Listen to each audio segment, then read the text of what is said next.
Welcome to Navigating Cancer. I'm Wendy Hall from the Robert Boisnot Oncology Institute, and we are so glad that you're joining us today. We have a wonderful local celebrity here. Joining us is Dr. Nancy Irvin, and I came across Dr. Nancy several times over the years, but most recently at the Crystal River Rotary, where you were speaking about this book, but not about the book as much as all the great nutritional ideas. And since you know we're a cancer institute, we are very much concerned about lifestyle and prevention of cancer and nutrition and all the other things as well. So I said, wow, we need to have her on our show. Thank you. Tell us a little bit about you and just the background on you, maybe before you get into the book. Okay. Well, I've been practicing in the Citrus County for 20 years, and I earned my diplomate in anti-aging in 2000, and the reason why I decided to do that was because I would see chiropractic patients coming in that had so many nutritional deficiencies that can cause musculoskeletal problems and they can lead to cancer. So at that time, back in 2000, anti-aging was really based more about how you eat, your exercise level. It wasn't so much the whole cosmetic industry. So in doing this, I began to realize that we need to start young. So I worked with the Crystal River High School Health Department, not Health Department, excuse me, Health Academy, and started a program where we would educate the kids a little bit differently than the normal eat your fruits and vegetables, et cetera, et cetera. Yeah. So that's really how it started. Then this went on for about 10 years, and in 2007, I had a lot of questions from parents about what I was teaching the kids at the school. So I wrote the book, Please Don't Eat the Wallpaper, so that the parents could understand what I was teaching them, because I was taking a little different approach than normal nutrition classes, and we called it no-nonsense nutrition. And so this is where the book came from. Well, it's excellent, and I actually remember seeing you at the Crystal River Academy one time, and I remember you were doing fat density tests. I don't know if that's the right term. Exactly, visceral body. Visceral body. Yes. And the students were lined up, I think it's very good that you have a resource for the parents, because our eating habits and everything else start someplace anyway. Yes, exactly. Yes, I actually use the Futurex 5000, which is a very sophisticated piece of equipment, and I know that Dr. Bennett also uses that in his office. We've talked about that, to measure the visceral body fat. It's much more accurate than the induction current, because if you're overweight, the induction current's going to be a little less accurate. If you're underweight, if you're old, it's going to be inaccurate. If you're young, there's so many variables that makes it inaccurate. So we were using the Futurex 5000, and the interesting thing about it was we began to discover, as we were doing these long lines of students, literally hundreds of students every year, that you have kids who look good. They look healthy. They have a very healthy BMI, or some of them have a low BMI, 16, 17, 18, which is your relationship between your height and your weight. And we were finding that so many of these kids had high levels of visceral body fat. And that is a side of obesity that is really new, because most people are looking at how much you weigh as being a definition of obesity, and really what we were seeing is that you could have a healthy weight and you could still be significantly over fat, and this has a lot of health risks. Yeah, absolutely. Besides cancer, diabetes, and heart disease, exactly, and all these autoimmune chronic diseases. Yes. Yes, really what they're finding is that this visceral body fat that we have either in our abdomen or throughout our body, depending upon where all we have it distributed, it actually begins to act like an organ of its own, and it secretes chemistry that again contributes to heart disease and cancer and autoimmune diseases and diabetes. And so this is one of the reasons why it's very important that we try to be a little bit more healthy, because this actually works against us no matter how healthy we think we are, we now are creating another organ in our body that is putting out chemistry that is causing us to have these diseases.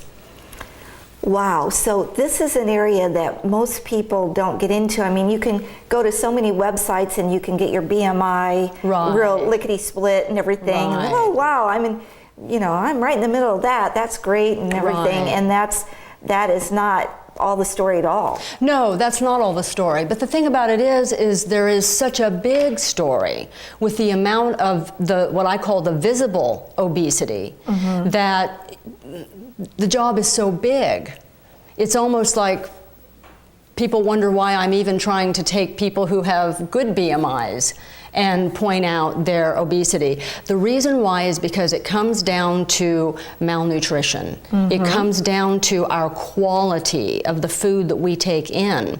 And with the students, I learned that I wanted to get away from using the terms good and bad when it comes to food choices, because there's this moral overtone. And I really like to teach this program using the words regenerative and degenerative.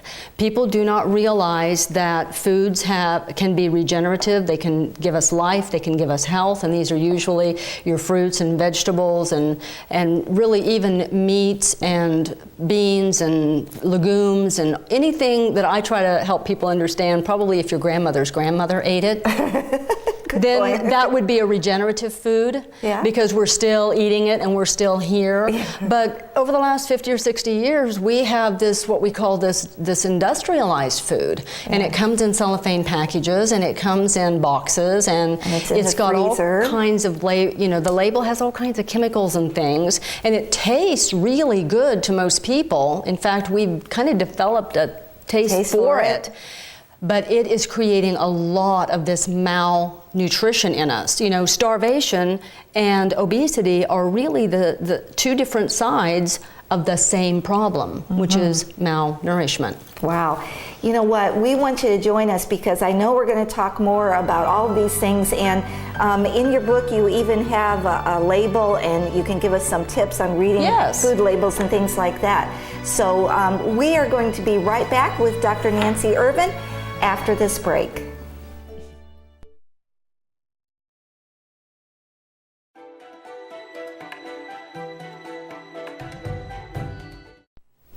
And welcome back to Navigating Cancer. I'm Wendy Hall, the Cancer Navigator and Social Worker at Robert Boisnot Oncology Institute.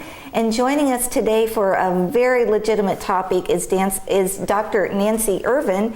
And we've been talking about her, information from her book, not necessarily about the book, Please Don't Eat the Wallpaper, which is a really neat title. And when you read it, you see how it all fits together. It's a super easy, wonderful book. And as I was leaving my office today, one of the ladies said to me, "Oh, I have that book." And her husband is a teacher at Crystal River High School, so I have a feeling that they came across you or whatever and got the book. Nutrition facts and information on labels. I think maybe if you could give us some easy tips that we can get in our brain, and that would be helpful to us. Sure. First of all, I want to say that in most nutrition classes, and most of the patients that I talk to, and even most of the students that I have worked with, we are taught to look at the grams of fat. We are taught to look at how many carbohydrates. We're taught to look at how much salt. These are some of the things that people really zero in on.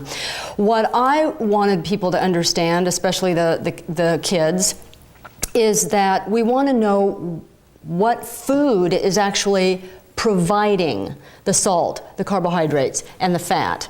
And so the most important part of the label is to look at is right down at the very bottom where it says ingredients, and on page 47 it does have this. And in this particular product, the first ingredient is enriched flour. This is one of the ingredients that we really try to show people how limited the nutritional value is. Right, and I notice you don't say don't ever have anything, but you're trying to show us how to limit it so that we can be the most healthy. Yes, the bottom line is I try to teach people that our staples, the staples are the things we eat every day. Whatever our breakfast is, whatever our lunch is, whatever our breads are, whatever these staples are that we have in our diet, we need those, we need to move them up a level. And sometimes we can move them up many levels before we're really eating, good, nutritious, regenerative food. But the staples are the important foods that we not have full of the enriched flour. The other ingredient in here is the partially hydrogenated fat. That is a trans fat.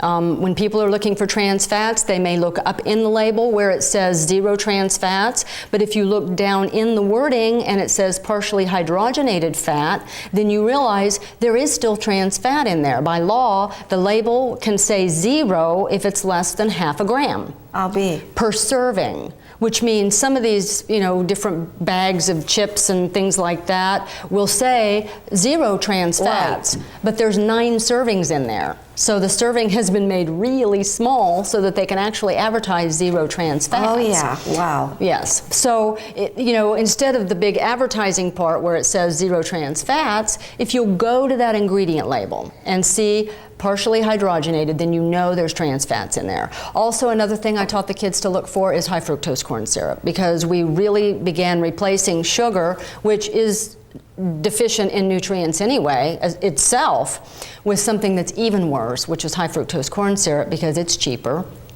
and it's more plentiful. So you're saying high fructose corn syrup? Yes. Okay. Exactly. These 3 ingredients I taught them to look for because most products that are packaged are going to have a lot of chemicals. But if you're looking for those 3 ingredients and you say, well, I'm not going to have this as a staple in my diet if it has these ingredients, then you're going to automatically rule out hundreds of chemicals. And so it makes it easier rather than giving a list of hundreds of chemicals for people to stay away from, or at least minimize and not have in their staples. Wow, that's really good. So the staples are the things that we want to regenerate. Yes. And we want to minimize the, what's the other word? The degenerative. The degenerative. Yes. And what we were looking at was actually 16 crackers, which isn't hard to eat, 16 crackers if you're sitting there. And, right, exactly. So very, very good. What other things in the book have been, you've gotten a lot of response from? Yes, I have. Well, one of the things that I would like to share, and this happened in the early years after I would teach the kids when they were freshmen. And then before they would graduate as seniors, we would do a follow-up interview. And there is one young lady here that I want, there were so many, but I had to pick out some. And what happened is, she was about a 16 BMI when we first started, which is a low, very right? thin, yeah. Anyway, she was about a 16 BMI, and she was about 28% visceral body fat when we first started with it. And 28% body fat for her age was very good. That's healthy BMI. Then 3 years later, when we looked at her diet diary, and she was eating crackers and candies, and the diet diaries of these kids was what really surprised me. And so 3 years later, she said, she really didn't make any changes in her food. She didn't have any changes in her exercise. She had gained about 9 pounds. Now she was about a BMI of 18, but she was now 35% visceral body fat. So visually, she hadn't changed that much. She was still very thin, but in these 3 years of high school, she had become obese. And it was not even visually apparent, and you could tell by what was in her diet diary. And things like this are in the book where I'm just sharing. We don't realize when we want that snack, we don't realize that the snack is okay, but if that snack is our breakfast, if it's our lunch, if it's our dinner on a regular basis, as the years go by, the fact that we're not getting quality calories in the food that we're consuming, even just in 3 years in a high school student, it was amazing how obvious it was that this poor young lady was really headed in a very dangerous direction. Yeah. Wow. Yeah. So this is, everybody kind of likes the whole please don't eat the wallpaper because it's funny. And I tell a story in the beginning about watching my mother hang wallpaper when I was a small child, and she took the flour and mixed it with water, and that was the paste. Yeah. What I want people to understand is that it's when we do these things every single day, every single meal, day after day, year after year, the accumulation is something that is very, difficult to undo. We only have one chance to age. And if we start young and get the kids to respect food, what I was really finding is that the kids had no respect for real food. They didn't understand that the nutrients in an apple were actually better than this food bar that said 100% RDA, Right. and that it would offer you everything you could possibly need. They didn't realize until they looked at the label that these calories were coming from refined grain, which has so little nutrients, and the trans fats, which have no nutrients, and the high fructose corn syrup, which has no nutrients. Well, we are going to come right back and we're going to talk about more. And again, please don't eat the wallpaper, and we'll be right back after this break.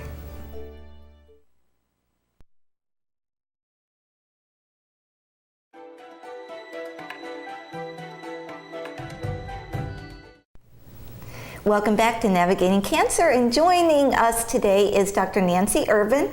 And why don't you tell again, in case people tuned in late, where your office is and what your background is? Yes, my office is at 9030 West Fort Island Trail in Crystal River.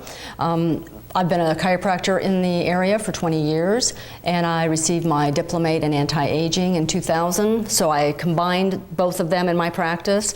And I've been volunteering over the Crystal River Health Academy since 2000 to try to help these kids realize that good food, real food, is so much better for us. It's regenerative. It's regenerative, yes. I give them an example of regenerative versus degenerative. I say, if you take a wilting plant and you put gasoline on it, it will probably die very quickly. You take a wilting plant, you put water on it, a few hours later, it just perks up. This is regenerative versus degenerative. Cool. Yes. So as long as we get that in our mind, and the kids, what I really like is that the kids do care about their bodies.